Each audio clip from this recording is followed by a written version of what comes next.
Welcome to FOH. This week, Kenny and I will be reviewing the Hoyo de Monterrey, the Hoyo de San Juan. San Juan. I love this cigar, Kenny. This one is OEG FEB 25 young cigar, but it normally doesn't take away from their character and their goodness. 54 gauge by 150 millimeter, 5 7/8 inches, getting close to 6 inches. It's a big cigar. It feels like a big cigar in the hand. It feels like a big cigar in the mouth, and 54 gauge is about as big as I can go in terms of anything that feels semi-comfortable. Absolute maximum for me too. Absolutely. Now, you've had plenty of Hoyo de Monterreys in your time. Can you recall? We've run these back in, I think it was 21. Oh, did we? We did. And did I like it? Oh, you loved it. You're all over the place. I have no idea, as if I watch this shit that we do. Seriously, what was the last one? 25 minutes? I mean, honestly. Oh. Yeah, but you were answering great questions on the last one. And today we've got a few more questions. There's mostly with your wine tour, the one that you're shilling on the forum. Shilling. I did check first. That's ages ago. But anyway, let's continue on. Nothing like being blindsided. No. Anyway, your draw on this. Seems pretty good. Solid. Not too easy. Hey, yeah. I love that. I love a solid bunch on any cigar. And one that draws properly means that someone actually put some effort into this, into both these cigars, and have done it correctly. There's not a soft spot on them. They're just beautifully made, beautifully rolled. The wrapper's straight Colorado, but there is an intriguing sweetness, nuttiness to the aroma of the wrapper. Have you noticed that? Yours just came out of the plastic. Yeah. Your humidor, sorry, Ken. Yours just came out of your travel humidor. Traveling humidor. Well, I've learnt better than to the last one I got from you turned out not to be waterproof. Thankfully, I didn't put it in water, but others did. Hang on. There is a coolness, a sweetness through it. There is. And I've only got a tiny little nick in mine because I like to sort of start slow and then you can always build up. You can't go in reverse. But I think that might be almost enough. I think whoever has constructed this has put effort into it. But now this is interesting. I look at the band, Cigar le Hoyo. Now, if I'm a complete rookie or so, I look at that and think, oh, it's an LE. Is that not just a little bit misleading? Are they not misleading themselves? No, it's from Le Hoyo range. Yeah, I know. I understand that. But if I'm just getting into cigars and I've read about LEs and I pick it up and I go, oh, Series LE, wacko. With the number of things people should concern themselves about Cuban cigars, this isn't one of them. You know, I don't think they're going to get concerned about this. In fact, what do we got on FOH? 27,500 members. There's a huge cigar community around the world. Not once has that ever come up. Not once. Yes, well, it has today. Seriously, detail, pedantry. Covering the big issues in the cigar world. We got fakes. We got pig slaughtering farms by directors. We've got everything. What? Haven't you directors read that? Slaughtering pigs? Oh, for God's sake! It's directors in jail. We've got all this. Habanos has got a lot of things going on right now. This is not on the top of their playlist of issues. Possibly not, but I can't help it if they don't address the little things. Like it'll be one of those days. Getting fuel to the farmers. We're going to be able to produce 45 million cigars a year, which is half what they should be producing. Not being able to produce Monty 2s, half their portfolio, but this is what they're going to focus on, that little LE. Interesting there that what you've just listed is things that might affect you. Oh, they do affect me. Exactly. Yeah. Whereas your average Joe Blow cigar smoker might look at this and think, I have been deceived. Put that in your comments, people. Do you feel deceived? And this is why these things are now 25 minutes long, because we go on with utter rubbish. If you've got that much time in your life, go for your life. Who edits these now? They need a new pair of scissors. What? No, Steve doesn't edit anymore. No, who does? No, Steve does. I just don't worry about it. No. Oh, right. Yeah. No one watches anyway, Steve. Just let it go. I wouldn't have thought so. Yeah. Unless there's some legal aspects that I really need to take care of. Nah, we don't care. It's all good. Now, that would never come from me. No, not at all. We'll be back with you at the end of the first third. He's off to check the lawyers.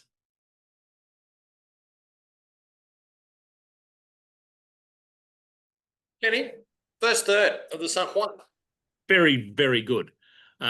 It's nothing like an LE, but it's still a very, very good cigar.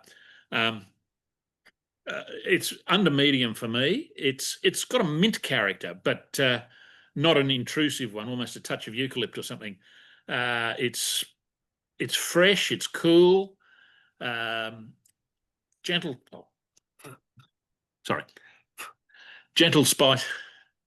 Seriously, you dropped the remote control in a bucket of water.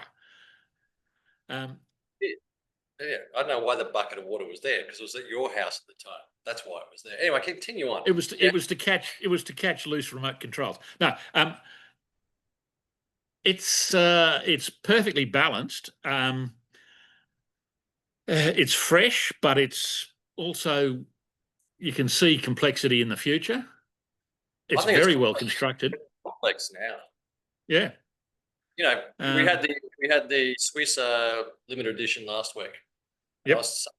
That was closed, a little bit closed for me in terms of that. This isn't closed. This isn't closed at all. It aged beautifully, but this cigar is everything that Cuba does exceptionally well. It's light, medium, complex, sweet, bakery.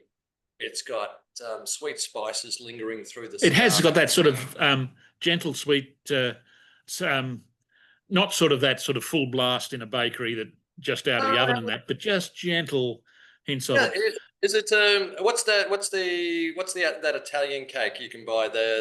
Is it pan oh, what's it called? I've forgotten it now. It's a very light cake. It's a hard cake. It's like a sponge. What the fuck is it? I'll find out in a sec. I'll come back to There goes the family rating. Anyway, in last week I enjoyed that cigar much more than you enjoyed yours, of course, but I gave it 93. This is a better cigar. Yeah, they start off really, really well. We'll be back with you at the end of the second third, at which time we'll discuss Ken's wine tours. You too can put money in Ken's pocket. Oh, if only. If only.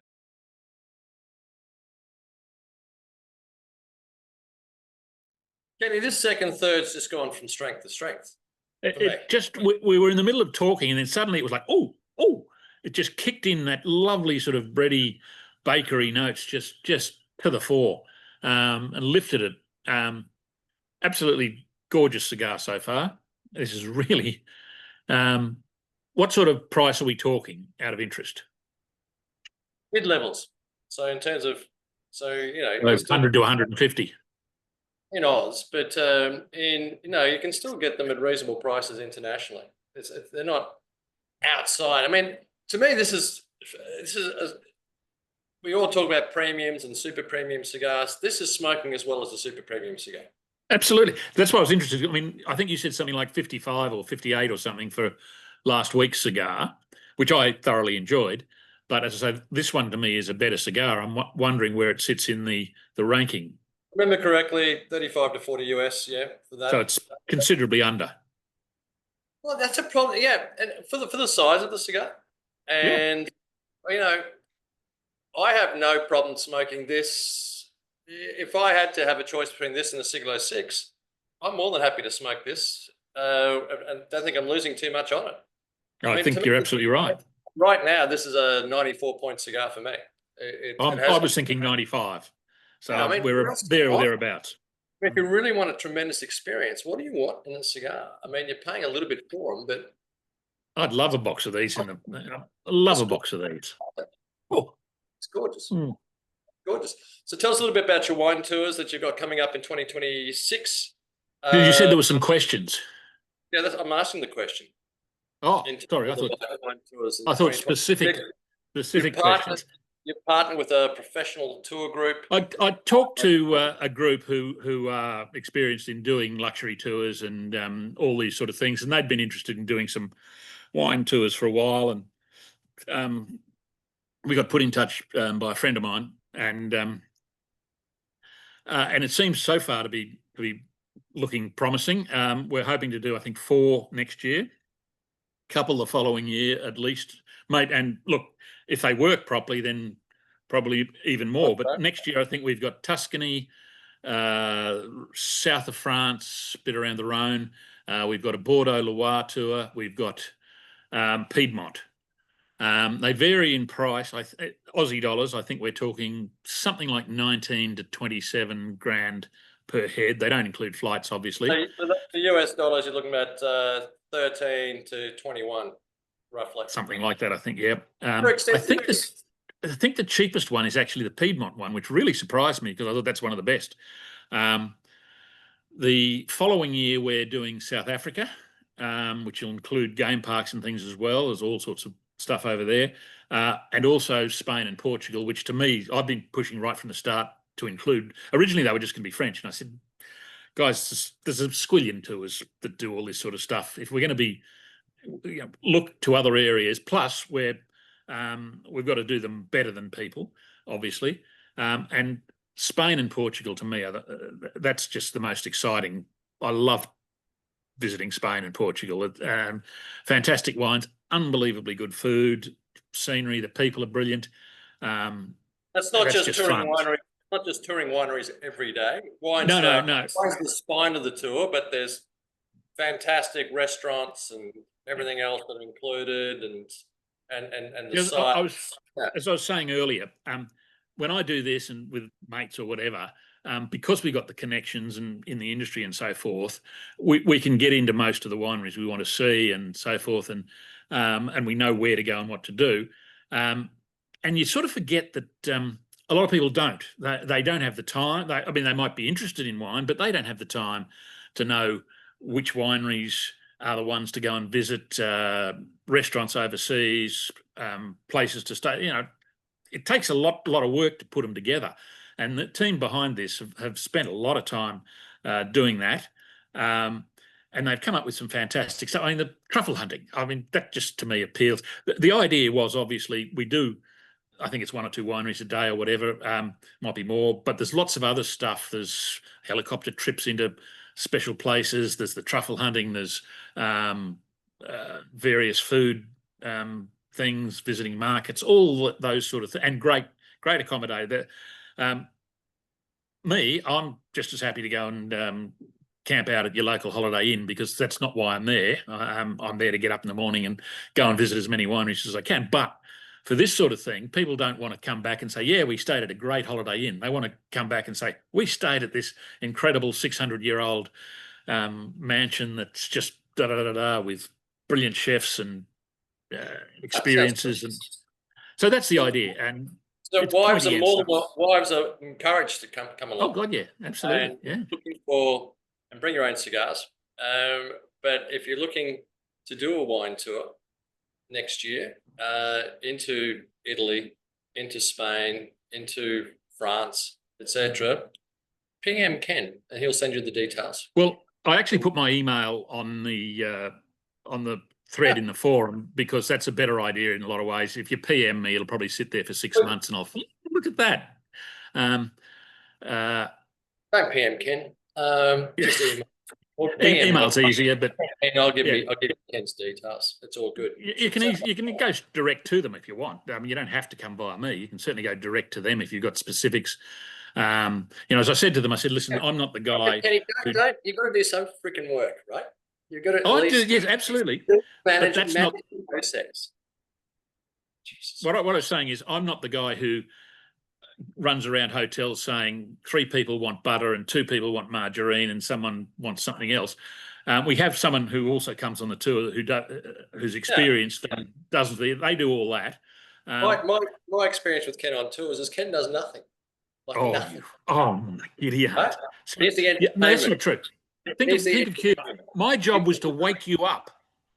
My Nothing. job was to wake you up so you could actually, we weren't lost in the middle of Cuba with no one else who spoke Spanish except yourself.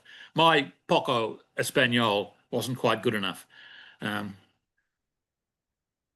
do you say you got beautiful eyes, Ken? I always remember when you said that too. I can't remember what it was. Toma samosa chica toda el mundo. That's all you need to get around Cuba.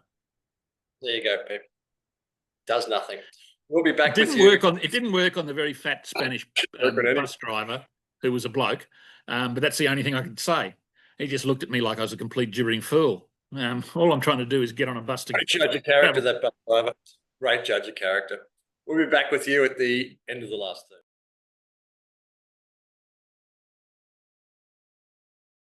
Kenny, last third of the San Juan. possibly come back a little.